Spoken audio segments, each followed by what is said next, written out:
电影就我口，档次全都有。大家好，我是阿星。今天阿星接着给大家说说《暗黑剧场2》后面的几个恐怖小故事。第4个故事，探索。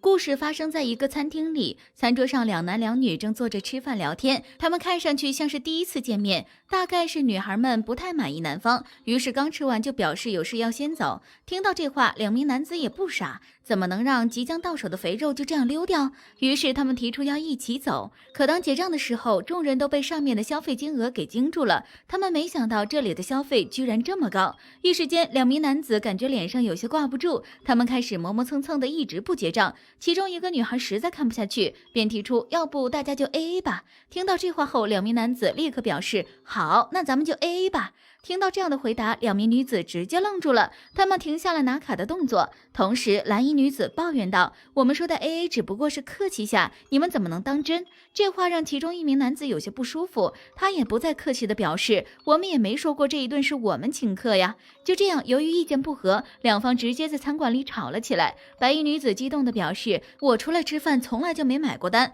说完，竟直接撕掉了那张消费单。看到这儿，2名男子也不管了，他们支付一半的钱后就离开了这家餐厅，留下2个女孩子黑着脸站在那儿。而与此同时，餐厅里隔壁桌也发生了同样的情况。你们说隔壁那2名男子会如何选择呢？故事完。第5个故事，隐藏。这天，小丽去公共卫生间上厕所，当她正在排队的时候，厕所里面一个女孩探出头来，询问大家有没有卫生棉。遇到这样尴尬的情况，在场的所有人都纷纷将自己身上的卫生棉递给了女孩。之后，小丽便继续排队等待。说来也奇怪，这女孩究竟在隔间干什么？怎么这么长时间还不出来？没过多久，女孩又探出头来问在场的人有没有卫生棉，这让小丽感到非常疑惑。她明明刚刚都拿了那么多包厕纸和卫生棉了，怎么还要？虽然心中有疑惑，但小丽还是热心的上前递给了女孩。不一会儿，小丽突然发现自己的鞋底有血渍。也就在这时，厕所里的女孩又一次伸出头，询问她有没有卫生棉。小丽颤颤巍巍地转过身去，这才发现原来是女孩在厕所里杀了人。之所以要那么多的卫生纸，就是为了吸干血迹，毁灭罪证。故事完。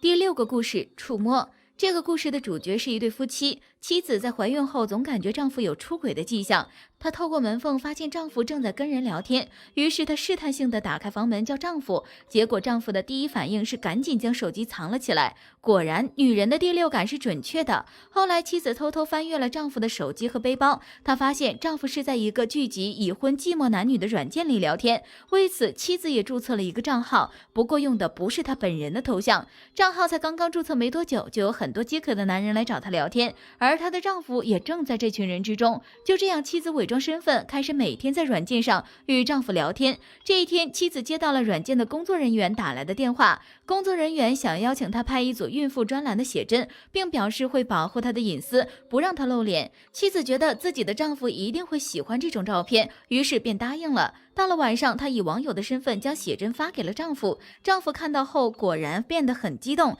直接在书房对着电脑解开了裤腰带。妻子见状终于开心了，她躺在床上可悲地安慰自己，看来丈夫还是迷恋我的。本故事完。好了，以上就是本期阿星谈电影，下期节目同样精彩，小伙伴们记得关注观看哦。